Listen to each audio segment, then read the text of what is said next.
ನೋಡಿ ಇವಾಗ CWRC ಆದೇಶದ ಅನ್ವಯ ತಮಿಳುನಾಡಿಗೆ ಪ್ರತಿನಿತ್ಯ 3,500 ಕ್ಯೂಸೆಕ್ ನೀರು ಬಿಡುಗಡೆ ಆಗಬೇಕು. ಆಗಸ್ಟ್ 3ಕ್ಕೆ ತಮಿಳುನಾಡು ಕರ್ನಾಟಕ ಮುಖ್ಯಮಂತ್ರಿಗಳ ಮಹತ್ವದ ಸಭೆ ಇದೆ. ತಮಿಳುನಾಡು ಸಿಎಂ ವಿಜಯ್ ಜೊತೆಯಲ್ಲಿ ಸಿಎಂ DKಶಿ ಸಭೆ ಮಾಡ್ತಾರೆ.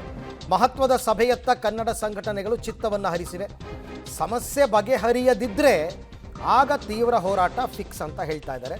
ನನ್ನ ಪ್ರಕಾರ ಇವತ್ತೇನಾದರೂ CWMA ಒಂದು ತೀರ್ಪು ಕೊಟ್ಟರೆ ಮುಖ್ಯಮಂತ್ರಿಗಳು ಕೂತ್ಕೊಂಡು ಮಾತಾಡುವಂಥದ್ದು ಏನಿರುತ್ತೆ?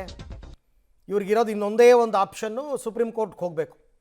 ಅದನ್ನು ಬಿಟ್ಟು ನೀವು ಇವ್ರ ಜೊತೆ ಮಾತುಕತೆ ಆಡೋದ್ರಿಂದ ಏನೂ ಪ್ರಯೋಜನ ಇಲ್ಲ. ಇಬ್ಬರು ಮುಖ್ಯಮಂತ್ರಿಗಳು ತಗೊಳ್ಳೋಂಥ ತೀರ್ಮಾನಕ್ಕೂ ಅಲ್ಲ ಇದು. ಆ್ಯಕ್ಚುಲಿ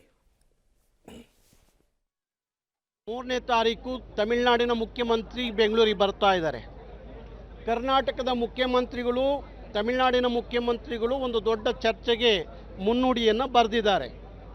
ಆಗಿರುವಾಗ ಬೇರೆ ಚರ್ಚೆಗಳು ಎಷ್ಟು ಮಟ್ಟಿಗೆ ಆಗುತ್ತೋ ಏನೋ ಗೊತ್ತಿಲ್ಲ. ಆ ದಿನ ಕಾವೇರಿಯ ವಿಚಾರವನ್ನು ಮೊದಲನೇ ವಿಚಾರವಾಗಿ ತಗೊಂಡು ಯಾವ ಕಾವೇರಿ ಅನ್ನೋದು ತಮಿಳುನಾಡು ಮತ್ತು ಕರ್ನಾಟಕಕ್ಕೆ ದೊಡ್ಡ ವಿವಾದವಾಗಿ ಉಳಿದಿದೆಯೋ ಅದಕ್ಕೊಂದು ಪರಿಹಾರವನ್ನು ಕಂಡುಕೊಳ್ಳುವಂಥ ನಿಟ್ಟಿನಲ್ಲಿ ಆ ಚರ್ಚೆ ನಡೀಲಿ ಅನ್ನೋದು ಕನ್ನಡಿಗರ ಬಯಕೆ. ಹಾಗಾಗಿ ನಾನು ತಮಿಳುನಾಡಿನ ಮುಖ್ಯಮಂತ್ರಿಯಲ್ಲಿ ಕರ್ನಾಟಕದ ಮುಖ್ಯಮಂತ್ರಿಯಲ್ಲಿ ಮನವಿ ಮಾಡ್ತೀನಿ, ನೀವು ಕಾವೇರಿಯ ವಿಚಾರಕ್ಕೆ